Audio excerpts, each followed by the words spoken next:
कामयाबी के दरवाजे अपने आप खुल जाएंगे, क्योंकि भीड़ में रहकर इंसान कभी भी वो हासिल नहीं कर पाता है जो वो हासिल करना चाहता है, लेकिन एकांत में रहकर इंसान वो सब कुछ हासिल कर सकता है। और ये हवा में नहीं बोल रहा हूँ, इस दुनिया में बहुत सारे ऐसे लोग हैं जिन्होंने एकांत में रहकर अपने गोल्स को अचीव किया है। रॉबर्ट कियोसाकी ने अपनी rich dad and poor dad book भीड़ से दूर रहकर लिखा था। ने अपनी एक बुक हैरी पॉटर को एक होटल में बैठकर एकांत में लिखा था, ताकि उसे कोई डिस्टर्ब ना करे। और भी अपने गोल को अचीव करना चाहते हो, अपने फील्ड के बाप बनना चाहते हो, तो आपको भी कुछ महीनों के लिए गायब होना पड़ेगा। इस भीड़ भाड़ की दुनिया से अलग रहना होगा। एकांत में तभी आप अपने गोल को अचीव कर पाओगे। और अकेले रहकर आपको मेहनत कैसे करनी है, इसके 3 पॉइंट्स मैं आपको वीडियो के लास्ट में बताने वाला हूँ, इसलिए वीडियो को ना लास्ट तक जरूर देखना। और हाँ, इनमें से जो सेकंड पॉइंट होगा ना, वो सबसे ज्यादा इंपॉर्टेंट है, इसलिए समझते हैं उन तीनों पॉइंट्स को। लेकिन इन तीनों पॉइंट्स को समझने से पहले मैं आपको ना एक स्टोरी सुनाता हूँ, ताकि आप सब कुछ अच्छे से रिलेट कर पाओ। तो कहानी की शुरुआत होती है 10th क्लास से, जहाँ पर रोहन और शुरुआत से ही पढ़ाई में बहुत अच्छे होते हैं। इन दोनों फ्रेंड्स में लगभग हर चीज समान होती है, सिर्फ एक चीज को छोड़कर, वो है खामोशी से मेहनत करना। मोहन की बुरी आदत होती है कि वह हर काम को सबको बताकर करता है कि वो आगे क्या करने वाला है, क्या स्टेप लेने वाला है, ये वो सबको बता। उसकी यही गुड हैबिट है कि वह जो भी करता है उसका ढिंढोरा नहीं पीटता, बल्कि खामोशी से एकांत में रहकर उस गोल पर काम करता है। और उसकी इसी हैबिट की वजह से वह बाकी स्टूडेंट से आगे भी निकल गया। यहाँ तक कि मोहन हर काम को सबको बताकर करता था। इस कारण बाकी स्टूडेंट मोहन को सपोर्ट करने की बजाय उसको वो काम करने से रोकते थे, उसको डिस्ट्रैक्ट करने की कोशिश। ज्यादा इंटेलिजेंट है कि उसको पढ़ाई में हराना बाकी स्टूडेंट के बस की बात नहीं है, इसलिए वो उसको डिस्ट्रैक्ट करके रोकने की कोशिश करते थे। और वो मोहन को इजिली डिस्ट्रैक्ट कर भी देते थे, क्योंकि मोहन के अंदर बाहरी दुनिया से कैसे डील करते हैं इसकी ज्यादा समझ नहीं थी। और इस कारण मोहन अपने को ये प्रॉब्लम फेस नहीं करनी पड़ती थी, क्योंकि वो हर काम को खामोशी के साथ एकांत में बैठकर करता था। इस कारण बाकी स्टूडेंट को उसके नेक्स्ट स्टेप का पता ही नहीं चल पाता है कि आखिर वो आगे क्या करने वाला है। और यही रीजन है कि 10th में 96% स्कोर किया था और वहीं मोहन ने 85%। रोहन अपने स्कोर से सेटिस्फाइड था, लेकिन वो अपने बेस्ट फ्रेंड मोहन के स्कोर से सेटिस्फाइड नहीं था, क्योंकि मोहन रोहन से भी ज्यादा मेहनत करता था, लेकिन उसके बावजूद भी वह अच्छा स्कोर नहीं कर पाया। तो इसलिए रोहन अपने बेस्ट फ्रेंड मोहन के पास जाता है उसकी हेल्प करने, और उसको सब कुछ अच्छे से एक्सप्लेन करता है कि भाई तू ये गलती कर रहा है और बाकी स्टूडेंट तुम्हारी इसी गलती का फायदा उठा रहे हैं। और अब मोहन को सब कुछ अच्छे से समझ आता है कि आखिर वो क्या गलती कर रहा था और वह क्यों अपने टारगेट्स को अचीव नहीं कर पा रहा था। और इस हेल्प के लिए वह अपने बेस्ट फ्रेंड रोहन को तभी भीड़ से गायब होकर खामोशी से मेहनत करता है। और अब की बार दोनों फ्रेंड्स अपने रिजल्ट से सबको चौंका देते हैं, क्योंकि मोहन साइंस स्ट्रीम से था और उसने 98% स्कोर किया, और रोहन कॉमर्स स्ट्रीम से था तो उसने 97 पॉइंट। दोनों फ्रेंड्स अपने रिजल्ट से सेटिस्फाइड थे। देखो, जब भी आप लोगों को बताकर कोई काम करते हैं तो वो हमारी उसमें हेल्प नहीं करते हैं, बल्कि इनडायरेक्टली हमें रोकने की कोशिश करते हैं। हम स्ट्रेटेजी बनाते हैं कि इस टारगेट को अचीव कैसे करें, और वो स्ट्रेटेजी बनाते ना या तो ऊपर जाओगे, वो इनडायरेक्टली आपको उतना ही नीचे खींचने की कोशिश करेंगे। अब मुझे उम्मीद है कि आप अच्छे से समझ चुके होंगे कि हमें भीड़ से हटकर एकांत में खामोशी के साथ मेहनत क्यों करनी है, हमें इस दुनिया के लोगों से गायब होकर मेहनत क्यों करनी चाहिए। और अब मैं आपको बताने वाला हूँ कि आपको लोगों के बीच गायब होकर हमें एकांत में रहकर सोना नहीं है, लोगों के बीच से गायब होकर एकांत में मूवी नहीं देखनी है, सोशल मीडिया स्क्रॉल नहीं करना है, बल्कि अपने गोल्स पर मेहनत है और क्या नहीं करना है। इसके 3 पॉइंट्स अभी मैं आपको बताता हूँ। Number 1, master a skill. एक स्किल को मास्टर करो। आपको इस दुनिया के लोगों से गायब होकर किसी भी एक फील्ड में हद पार मेहनत करनी है, और उस फील्ड में आपको कोई हरा ना सके। आपको उस स्किल में खुद को इतना निखार लेना है कि उसमें गलती की कोई गुंजाइश ही नहीं हो। जैसे कि मिल्खा सिंह ने अपने आप को दौड़ में इतना ज्यादा परफेक्ट बना लिया था कि उन्हें फ्लाइंग सिख के नाम से जाना जाता है। इस तरह से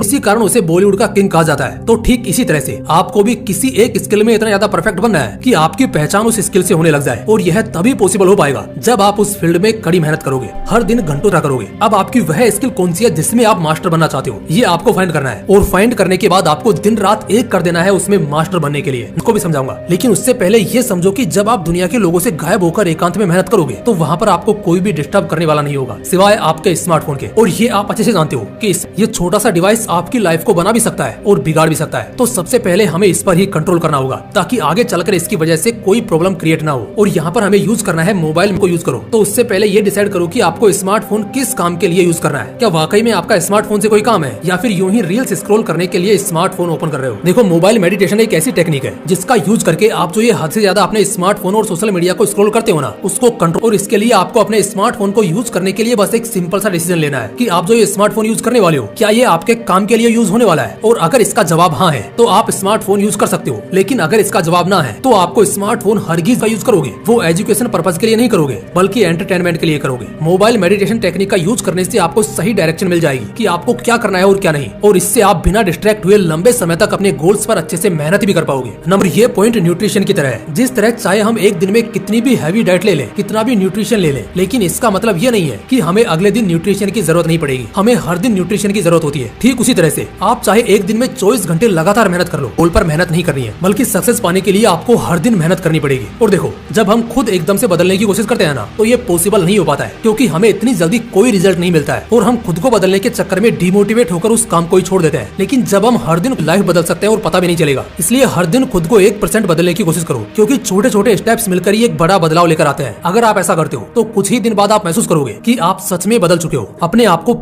जिनको आप एकांत में रहकर खामोशी के साथ फॉलो करके कुछ बड़ा फोड़ सकते हो, तो क्यों ना आपकी बार इस भीड़ से गायब होकर एकांत में मेहनत करके कुछ बड़ा फोड़ा जाए। और सिर्फ नाम का ही नहीं, सच में गायब पूरा करने में इतना फंसा दो कि लोग कहें कि यार ये बंदा आखिर कहाँ चला गया है। तो गाइस, भीड़ भाड़ से गायब होकर इन तीनों पॉइंट्स को फॉलो जरूर करना। तो कौन कौन और कितने महीने के लिए इस भीड़ से गायब होने वाला है, कमेंट बॉक्स में लिखकर जरूर बताना। आज के लिए बस इतना ही।